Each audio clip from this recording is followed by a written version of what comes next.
Welcome to maths academy. हम लोग waste Bengal board का मैथ्स का बुक से क्वाड्रेटिक सर्ट का सॉल्यूशन देख रहे थे चैप्टर 9 से। एक्सरसाइज 9.1 हम लोग कंप्लीट कर चुके थे। आज हम लोग 9.2 का सम्स नंबर 2 का सॉल्यूशन देखेंगे। तो सम्स नंबर 2 में है let us calculate the product, यानी कि हम लोगों को प्रोडक्ट निकालना है, यानी कि मल्टीप्लाई करना है। तो क्वेश्चन ए है √7 इंटू √14। तो देखिए इसको कुछ नहीं करना है, डायरेक्टली जो है मल्टीप्लाई कर देना है। तो 7 इंटू 14 हो जाएगा 98। अब हम लोग 98 का फैक्टर निकालेंगे, यानी कि 2 इंटू 7 इंटू 7। अगर आप लोग इसका फैक्टर करेंगे तो यही आएगा फैक्टर। इसमें से 7 का पेयर बनेगा, यानी कि 2 7 में से एक 7 बाहर आ जाएगा और रूट के अंदर सिर्फ 2 बचेगा, जो कि हम लोगों का आंसर है। इसी तरह से हम लोग सम्स नंबर बी का भी जो है सॉल्यूशन निकालेंगे। सम्स नंबर बी में है √12 इंटू 2√3, यानी कि जब इसको हम लोग मल्टीप्लाई करेंगे तो ये हो जाएगा 2 इंटू √12 इंटू 3 36, यानी कि 2 और √36 का हो जाएगा 2 इंटू 2 इंटू 3 इंटू 3, यानी कि 2 इंटू इसका पेयर बनेगा और इसका भी पेयर बनेगा, यानी कि इन दोनों का ही पेयर बन जाएगा। तो इन दोनों 2 से एक 2 बाहर आया और इन दोनों 3 से एक 3 बाहर आया। रूट के अंदर कुछ भी नहीं बचा, यानी कि रूट हट गया। तो इसका मल्टीप्लीकेशन होगा 4 3 या 12, जो कि हम लोगों का आंसर है। आइए हम लोग सम सी का सॉल्यूशन देखते हैं। 2 का सी, यानी कि क्वेश्चन है √5 इंटू √15 इंटू √3। तो देखिए √5 का तो फैक्टर नहीं होगा, लेकिन √15 का फैक्टर होगा 3 इंटू 5 और √3 का √3 ही होगा। तो अगर हम लोग इसको एक साथ अगर लिखते हैं तो इन सबको मल्टीप्लाई करना पड़ेगा, यानी कि सबको मल्टीप्लाई में लिख सकते हैं। तो पहले 3 का लिख लेते हैं, 2 to 3 है, यानी कि 3 इंटू 3 और 2 to 5 है, यानी कि 5 इंटू 5। तो दोनों का पेयर बन गया, यानी कि 3 इंटू 5 मीन्स 15 हम लोगों का आंसर आ गया। इसी तरह से हम लोग डी का भी आंसर देखते हैं। √2 इन ब्रैकेट 3 प्लस √5, यानी कि √2 से 3 को मल्टीप्लाई करेंगे तो 3 जो है रियल नंबर है और √2 जो है रैशनल नंबर है, इरैशनल नंबर है। तो ये हो जाएगा 3√2, यानी कि इरैशनल नंबर मतलब रूट को जो है रूट के ही अंदर से मल्टीप्लाई करना पड़ता है और रूट के बाहर वाला जो नंबर रहता है वो रूट के बाहर वाले से मल्टीप्लाई होता है। तो 3 के साथ जो है यहाँ पर 1 सपोज 1 है, तो 3 1 जा 3 बाहर में आ गया और √2 का √2 आ गया, प्लस √2 इंटू √5, तो दोनों मल्टीप्लाई हो जाएगा तो √10, जो कि हम लोगों का आंसर है। इसी तरह से ई का भी हम लोग सॉल्यूशन देखेंगे। ई का सॉल्यूशन है, क्वेश्चन है √2 प्लस √3 इंटू √2 माइनस √3। तो देखिए ये a प्लस बी और a माइनस बी का फॉर्मूला पर है। तो हम लोग जानते हैं a प्लस बी और a plus B into a minus B होता है a² माइनस b², यानी कि √2 का स्क्वायर हो जाएगा 2 और √3 का स्क्वायर हो जाएगा 3, यानी कि 2 माइनस 3 होगा -1, जो कि हम लोगों का आंसर है। इसी तरह से f का भी सॉल्यूशन हम लोग देखेंगे। तो f में है क्वेश्चन 2√3 प्लस 3√2 इंटू 4√2 प्लस √5, यानी कि 2√3 से 4√2 को मल्टीप्लाई करेंगे तो ये हो जाएगा 4 2 जा 8, √3 2 जा 6। फिर 2√3 को √5 से मल्टीप्लाई करेंगे तो ये हो जाएगा 2√5 3 जा 15, प्लस 3 इंटू 4 हो जाएगा 12 और √2 इंटू √2 हो जाएगा √4, प्लस 3 का 3 और √2 इंटू √5 हो जाएगा √10। तो देखिए ये हो जाएगा 8√6 प्लस 2√15 प्लस 12 इंटू √4 का हो जाएगा 2 प्लस 3√10, यानी कि 12 2 जा 24 हम लोग स्टार्टिंग में लिख देंगे और उसके बाद इसको असेंडिंग ऑर्डर डिसेंडिंग ऑर्डर में सजाएंगे, यानी कि सबसे रूट में जो सबसे बड़ा है उसको पहले लिखेंगे, यानी कि 2√15 प्लस 3√10 प्लस 8√6, जो कि हम लोगों का आंसर आ गया। अब हम लोग 2 का जी का आंसर देखेंगे, तो सॉल्यूशन देखेंगे, सॉरी। तो क्वेश्चन है √3 + 1 इंटू √3 - 1 इंटू 2 - √3 इंटू 4 + 2 √3, यानी कि इसमें देखिए यहाँ पर जो है a + b और a - b के फॉर्मूला पर है, तो इसको जो है हम लोग directly a + b into a - b यानी कि a² - b² का फॉर्मूला पर तोड़ देंगे, और ये हो जाएगा 2 - √3, जैसे है वैसे लिखेंगे। यहाँ से ध्यान देने पर आपको पता चलेगा कि इन दोनों में 2 कॉमन है, तो अगर 2 कॉमन ले लेंगे तो यहाँ से बचेगा 2 और यहाँ से बचेगा √3। तो देखिए ये इस 2 को जो कॉमन लिए है, इस 2 को हम लोग स्टार्टिंग में लेकर के आ जाएंगे सबसे पहले, उसके बाद ये √3 का स्क्वायर हो जाएगा 3 और 1 का स्क्वायर हो जाएगा 1। अब यहाँ पर हो जाएगा 2 - √3 इंटू 2 + √3। अब फिर से देखिए यहाँ पर जो है a - b और a + b का फॉर्मूला पर आ गया है, तो पहले इसको लिखते हैं 2 इंटू 3 - 1 हो गया 2। अब यहाँ पर हो जाएगा 2 - √3 और 2 + √3 यानी कि a - b और a + b, यानी कि ये हो जाएगा a² -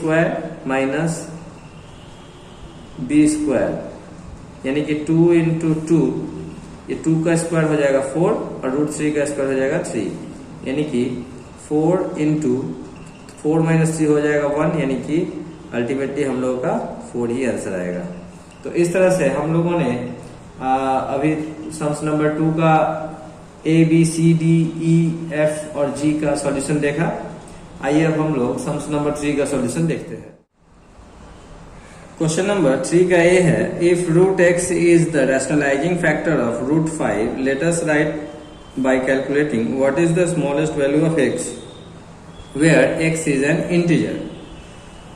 तो हम लोग बोल सकते हैं कि √x = √5, तो देयरफॉर x = क्या हो जाएगा 5, यानी कि दोनों का रूट अगर हटा देते हैं या फिर दोनों को अगर एक साथ हम लोग स्क्वायर करते हैं तो दोनों का रूट एक बार में ही हट जाएगा, तो x = 5 आएगा, जो कि हम लोगों का आंसर है।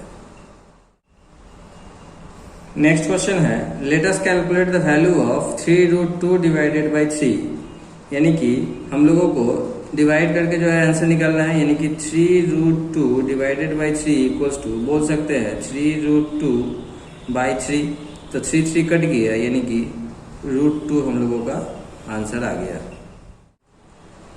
नेक्स्ट क्वेश्चन है, let us write which smallest factor should we multiply the denominator to rationalise the denominator of 7 divided by √48, यानी कि हम लोगों का सॉल्यूशन होगा इसका 7 डिवाइडेड बाई √48 इक्वल्स टू, हम लोग इसको फ्रैक्शन में लिख सकते हैं 7/√48।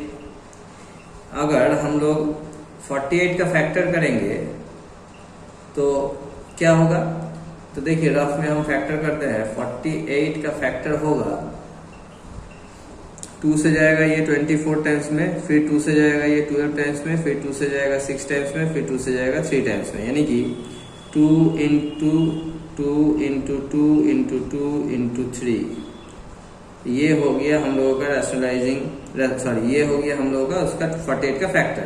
तब यहाँ पर 2 का पेयर बना और यहाँ पर भी 2 का पेयर बना, यानी कि 7/2 इंटू 2√3, यानी कि ये हो जाएगा 7/4√3। तो देखिए इसको रैशनलाइज करने के लिए हम लोग मैंने पहले ही बता चुका था आप लोगों को कि हम लोगों को ध्यान देना है कि डिनोमिनेटर में रूट नहीं रहना चाहिए, यानी कि अगर यहाँ पर डिनोमिनेटर में रूट है तो इस रूट को हटाने के लिए हमें इसे रैशनलाइज करना पड़ेगा। तो इसको रैशनलाइज करने का एक ही तरीका है, जो नंबर रूट में है उस नंबर से हमें बोथ साइड मल्टीप्लाई कर देना है, यानी कि हमें जो है इसको रैशनलाइज करने के लिए इंटू √3/√3, यानी कि यही हम लोगों को मल्टीप्लाई करना पड़ेगा, तब जाकर के ये रैशनलाइज हो जाएगा, यानी कि डिनोमिनेटर में रूट हट जाएगा। तो हम बोल सकते हैं कि therefore the rationalising factor is √3, यही हम लोगों का आंसर। सम्स नंबर 3 का डी है, let us calculate the rationalising factor of root 5 plus 2 which is also its conjugate surd. यानी कि हमें रूट 5 प्लस 2 का रैशनलाइजिंग फैक्टर निकालना है जो कि साथ ही साथ कॉन्जुगेट सर्ड भी हो। यानी कि कॉन्जुगेट सर्ड का मतलब होता है कि जब कोई सर्ड में एक रैशनल नंबर हो और एक दूसरा इरैशनल नंबर हो, तो दोनों का जो मिक्स्ड होता है, मिक्स्ड नंबर होता है, इसको हम लोग बोलते हैं कॉन्जुगेट सर्ड। तो कॉन्जुगेट सर्ड का जब हम लोग रैशनलाइजिंग फैक्टर निकालते हैं तो हमें ध्यान में रखना पड़ता है कि जिसके ऊपर भी रूट होता है, यानी कि जो भी इरैशनल नंबर होता है उसका साइन चेंज करना है। तो हम लोग आंसर लिखेंगे, देयरफॉर द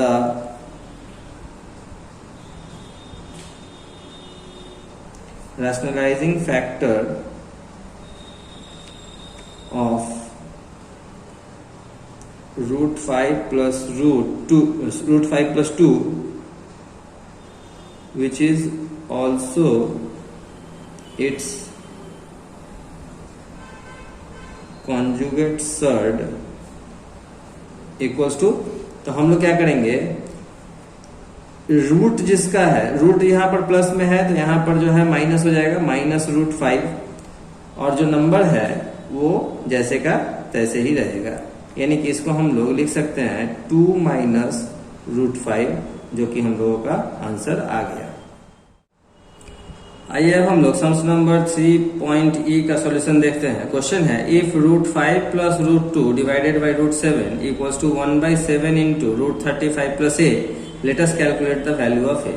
तो सबसे पहले हम लोग जो गिवन है उसको कॉपी कर लेते हैं, यानी कि root 5 plus root 2 divided by root 7 equals to 1/7 into root 35 plus ए।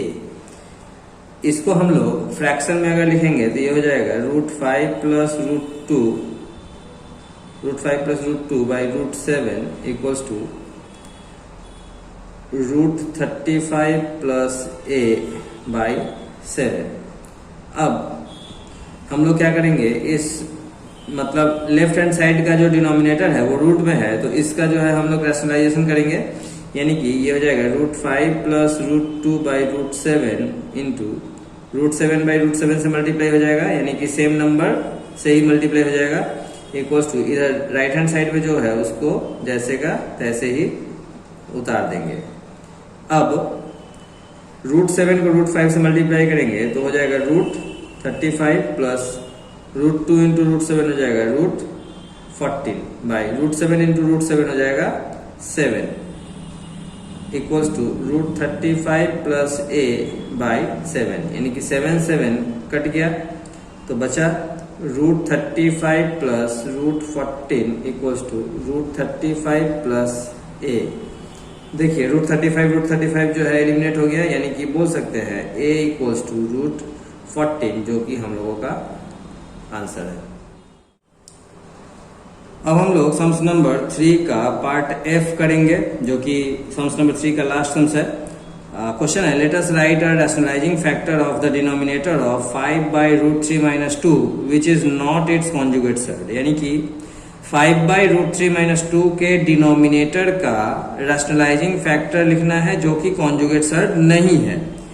अब डिनोमिनेटर है रूट 3 माइनस 2, तो रूट 3 माइनस 2 का रैशनलाइजिंग फैक्टर क्या होता है। देखिए अगर कॉन्जुगेट सर्ड नहीं है तो हमें जो है रूट वाले का साइन चेंज करना जरूरी नहीं होगा। तो अगर हम लोग रूट वाले का साइन चेंज नहीं करते हैं तो रैशनलाइजिंग फैक्टर में किसी एक का साइन चेंज करने से ही हो जाएगा, यानी कि उसके बाद वाले नंबर का ही साइन चेंज करने से हो जाएगा। तो हम लोग सॉल्यूशन में लिखेंगे the rationalising factor of 5 by root 3 minus 2 which is not its conjugate surd equals to हो जाएगा रूट 3 प्लस 2, यानी कि -2 था तो हम लोग +2 कर दिए, यानी कि इसको हम लोग लिख सकते हैं 2 + √3, जो कि हम लोगों का आंसर आ गया। तो हमने आज सम्स नंबर 2 और सम्स नंबर 3 का सॉल्यूशन देखा। इसके बाद हम लोग सम्स नंबर 4, 5 और 6 का सॉल्यूशन हम लोग नेक्स्ट वीडियो में देखेंगे। तो तब तक के लिए मुझे आज्ञा दीजिए, बाय बाय।